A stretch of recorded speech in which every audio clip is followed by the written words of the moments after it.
श्री राधे। जय जय श्री राधे। मित्रों, आप सभी को सावन मास की ढेरों शुभकामनाएं। मित्रों, 30 जुलाई 2026 से सावन का पावन महीना आरंभ होने वाला है और सावन का महीना भगवान भोलेनाथ को अत्यंत ही प्रिय है। सावन का महीना भगवान भोलेनाथ को पूर्ण रूप से समर्पित होता है और सावन के महीने में भगवान भोलेनाथ की पूजा आराधना करने से सभी प्रकार की मनोकामनाएं पूर्ण होती हैं। सावन के महीने में अगर हो सके तो आप रोज़ाना मंदिर जाकर भगवान भोलेनाथ का जल से अभिषेक ज़रूर ही कीजिएगा और भगवान भोलेनाथ की पूजा कीजिएगा। लेकिन अगर आप रोज़ाना मंदिर नहीं जा सकते तो ऐसे में आप अपने घर पर बड़े ही आसान तरीके से शिव जी का पूजन करके उन्हें प्रसन्न कर सकते हैं, क्योंकि सावन के महीने में शिवलिंग का विशेष महत्व होता है। तो देखिए, सावन के महीने में रोज़ाना पूजा करने के लिए हमें बेसिक सी सामग्री लेनी होगी। क्या क्या सामान हमें चाहिए होगा, तो देखिए, सबसे पहले तो एक तांबे के लोटे में हमें जल लेना है और साथ में ही स्टील के पात्र में एक कच्चा दूध भी हम ले लेंगे। साथ ही में अक्षत, जो कि बिल्कुल भी खंडित नहीं होने चाहिए, वह भी लेंगे। साथ ही में धूप बत्ती लेनी है। आरती करने के लिए हम यहाँ पर कपूर ले लेंगे। आप कपूर से आरती कर सकते हैं या तो दीपक आप पूजा में प्रज्वलित करेंगे, उससे भी आप आरती कर सकते हैं। और साथ में ही तिलक करने के लिए मैंने यहाँ पर चंदन ले लिया है। वस्त्र समर्पित करने के लिए मैंने यहाँ पर कलावा यानी कि मौली धागा ले लिया है। सावन के महीने में शिवलिंग पर बेलपत्र चढ़ाना बहुत ही शुभ होता है और इससे अति शीघ्र मनोकामनाएं भी पूर्ण होती हैं। बेलपत्र भगवान भोलेनाथ को अति प्रिय होता है, तो सावन के महीने में बेलपत्र की व्यवस्था आप पहले से ही ज़रूर से कर लें। और इसी के साथ में भगवान भोलेनाथ की सभी प्रिय वस्तुएं, फूल, भांग, धतूरा, जो भी आपको मिल जाए, जो व्यवस्था हो सके, वह भी आप पूजा की थाली में ज़रूर ही रखिए। भोग के लिए आप कोई भी ऋतु फल ले सकते हैं, कोई भी फल या मिठाई ले सकते हैं, मिश्री के दाने ले सकते हैं, शक्कर का भोग भी आप लगा सकते हैं। यानी कि जो भी चीज़ आपको भोग के रूप में अवेलेबल हो जाए तो आप भगवान भोलेनाथ को समर्पित कर सकते हैं। तो देखिए, सावन के महीने में जब आप रोज़ाना शिवलिंग की पूजा करते हैं तो हमें बहुत ज़्यादा सामग्री की ज़रूरत नहीं होती है। बेलपत्र आपको ज़रूर व्यवस्था करके रखना है। आप चाहें तो अपने फ्रिज में भी पहले से स्टोर करके रख सकते हैं और रोज़ पूजा के दौरान भगवान भोलेनाथ को आप समर्पित कर सकते हैं। बेलपत्र के अलावा जो भी सामग्री यहाँ पर मैंने ली है, आप वह आपकी रोज़ाना पूजा में जो यूज़ होती है वही लेनी है। एक्स्ट्रा में केवल आपको बेलपत्र की व्यवस्था करके रखनी है। और देखिए, सावन के महीने में रोज़ मंदिर में जाकर शिवलिंग की पूजा करना बहुत ज़्यादा लोगों के लिए संभव नहीं होता। तो देखिए, मैं रोज़ाना की जो पूजा है अपने घर के मंदिर के सामने ही कर लेती हूँ। सबसे पहले मैंने यहीं पर एक चौकी लगा ली है और चौकी के ऊपर सफ़ेद रंग का वस्त्र बिछा लिया है, क्योंकि भगवान भोलेनाथ की पूजा में सफ़ेद रंग का विशेष महत्व होता है। तो हो सके तो सफ़ेद रंग का आसन ही आप सब बिछाएं। इसके बाद में कोई शुद्ध पात्र हम ले लेंगे। कोई प्लेट ले सकते हैं आप, या कोई थाली ले लीजिए, तांबे या पीतल की या थाली ले सकते हैं, या स्टील की थाली भी आप ले सकते हैं। इसमें हम बेलपत्र रख लेंगे। तो यहाँ पर देखिए, मैंने बेलपत्र लिया है। बेलपत्र के जो पीछे की डंडी है इसे हम तोड़ कर रखेंगे। इस तरीके से हमने बेलपत्र ले लिया है और अब हम शिवलिंग को इसके ऊपर स्थापित करेंगे। तो अगर आपके घर में शिवलिंग है तो आप शिवलिंग को स्थापित कर दीजिए, नहीं है तो आप मिट्टी के शिवलिंग बनाकर भी आप स्थापित कर सकते हैं। अब देखिए, सबसे पहले हमें जल चढ़ाना है। तो सबसे पहले हम जल चढ़ाएंगे और इस जल के अंदर हमने गंगा जल पहले से ही मिश्रित कर लिया है, क्योंकि भगवान भोलेनाथ के पूजन में गंगा जल जरूर ही चढ़ाना चाहिए। इसके बाद हम दूध चढ़ाएंगे। तो हमें कच्चा दूध लेना है और दूध को हमें एक ही धार में चढ़ाना है।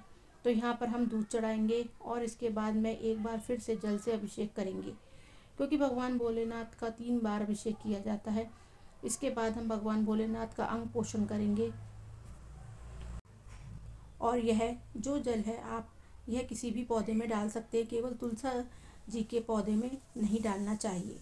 बाकी आप किसी भी पौधे में इस जल को डाल सकते हैं। इसके बाद देखिए, इसी थाली में दोबारा से हमें यहाँ पर रखना है। इसके ऊपर में बेलपत्र हम रखेंगे। एक बेलपत्र पहले वाला ही रख सकते हैं और दूसरा बेलपत्र भी यहाँ पर हम स्थापित कर सकते हैं। और इसी के ऊपर में हम शिवलिंग को एक बार फिर से स्थापित करेंगे और पूजन को आरंभ करेंगे। सबसे पहले वस्त्र के स्वरूप में कलावा समर्पित कर लेंगे और जनेऊ भी हम यहाँ पर समर्पित कर लेंगे। अगर आपके पास जनेऊ नहीं है तो आप केवल कलावा भी समर्पित कर सकते हैं।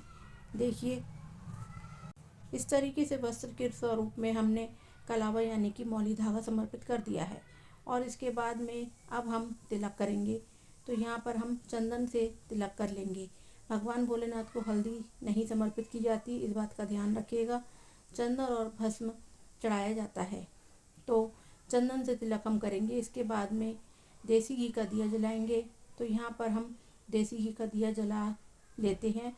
आप चाहें तो तिल के तेल का भी दीपक जला सकते हैं। इसके बाद में हम फूल अर्पित करेंगे। तो देखिए, भगवान भोलेनाथ को सफ़ेद रंग के फूल अत्यंत प्रिय होते हैं। अगर आपको सफ़ेद रंग का फूल मिल जाए तो ये बहुत ही अच्छी बात है। ना मिले तो फिर आपको जो भी फूल मिल जाए वह आप यहाँ पर समर्पित कर सकते हैं। आप मदार के फूल भी समर्पित कर सकते हैं, धतूरे के फूल भी समर्पित कर सकते हैं। सावन के महीने में तो बड़े ही आसानी से भगवान भोलेनाथ की सभी प्रिय वस्तुएं मिल ही जाती हैं। तो जो भी पेड़ मिल जाए वह आप समर्पित कर सकते हैं या कर दीजिएगा। इसके बाद में देखिए, बेलपत्र हम इस दिन ज़रूरी समर्पित करेंगे।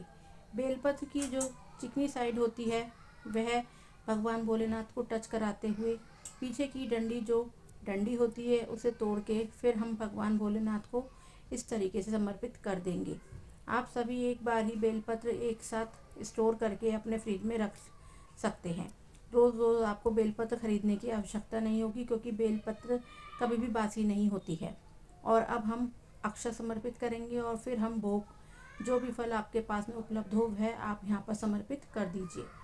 साथ में ही मिठाई, मिश्री, चीनी, जो भी भोग आपके पास हो वह आप यहाँ पर समर्पित कर सकते हैं। साथ ही में हम धूप बत्ती दिखाएंगे और फिर हम भगवान भोलेनाथ की बड़ी ही प्रेम और श्रद्धापूर्वक आरती करेंगे। तो आरती आप दीपक आपने जो भी प्रज्वलित किया है उससे भी कर सकते हैं, या अलग से कपूर जलाकर कपूर से भी आप आरती कर सकते हैं। तो सबसे पहले गणेश जी की आरती और फिर भोलेनाथ जी की बड़ी प्रेम और श्रद्धापूर्वक हम आरती करेंगे। आरती करने के बाद अपने दोनों हाथों को जोड़कर पूजा में रही कमियों के लिए भगवान भोलेनाथ से क्षमा याचना करेंगे और अपनी मनोकामना पूर्ति के लिए भगवान भोलेनाथ से प्रार्थना करेंगे। तो इस तरह से हमारी जो रोजाना की सावन की पूजा होती है वह संपन्न हो जाती है। अगर आप सावन के पूरे महीने में व्रत करते हैं तो भी आप इसी तरीके से पूजन करेंगे और केवल सावन के सोमवार के दिन पूजन कर सकते हैं, तो भी पूजा विधि यही रहेगी। पूजा संपन्न होने के बाद जो भी भोग प्रसाद आपने समर्पित किया था इसे हम परिवार के सभी सदस्यों में बांटकर खा लेंगे। और जो भी फूल पत्तियाँ यहाँ पर हमने समर्पित की हैं इसे हम किसी भी गमले में डाल देंगे। कुछ दिनों बाद आप अपने आप ही खाद में परिवर्तित हो जाएगी। तो सावन के महीने में रोज़ाना ही यह पूजा विधि आप सभी को कैसी लगी मुझे कमेंट सेक्शन में ज़रूर ही बताइएगा, क्योंकि आपका एक छोटा सा कमेंट मेरी इस मेहनत को सफल बना सकता है। और भगवान भोलेनाथ की इस वीडियो को लाइक तो ज़रूर ही करिएगा। साथ में इस वीडियो को हर हिंदू भाई बहन के साथ शेयर भी कीजिएगा। इस पूजा में जो भी सामग्री यूज़ हुई है वह आपको कहीं ना कहीं आपको मिल ही जाएगी, जैसे सफ़ेद कपड़ा, पूजा की थाली, शिवलिंग, जो भी चीज़ है। सावन के महीने में मंदिर में जाकर भगवान भोलेनाथ का पूजन किस प्रकार से करेंगे यह वीडियो मैंने पहले भी डाली है और अब भी बनाकर डाल दूंगी। तो चैनल पर विजिट करके आप उस वीडियो को ज़रूर से ज़रूर देखिएगा। और तीज त्यौहार से जुड़े रहने के लिए हमारे चैनल आरोही भक्ति चैनल को सब्सक्राइब करके पास वाले बेल आइकन को ज़रूर प्रेस कीजिएगा और नोटिफिकेशन में जाकर ऑन कर क्लिक कर लीजिए, ताकि समय से पहले सभी पूजा के शुभ मुहूर्त और सरल पूजा विधि आपको नोटिफिकेशन के माध्यम से मिल जाए। मैं शिखा आपसे आज्ञा चाहती हूँ और प्रार्थना करती हूँ कि यदि आपको हमारी वीडियो पसंद आई हो तो हमारी वीडियो को लाइक करें, हमारे चैनल को सब्सक्राइब करें और श्रावण मास की ढेरों ढेरों शुभकामनाएं आप सभी को।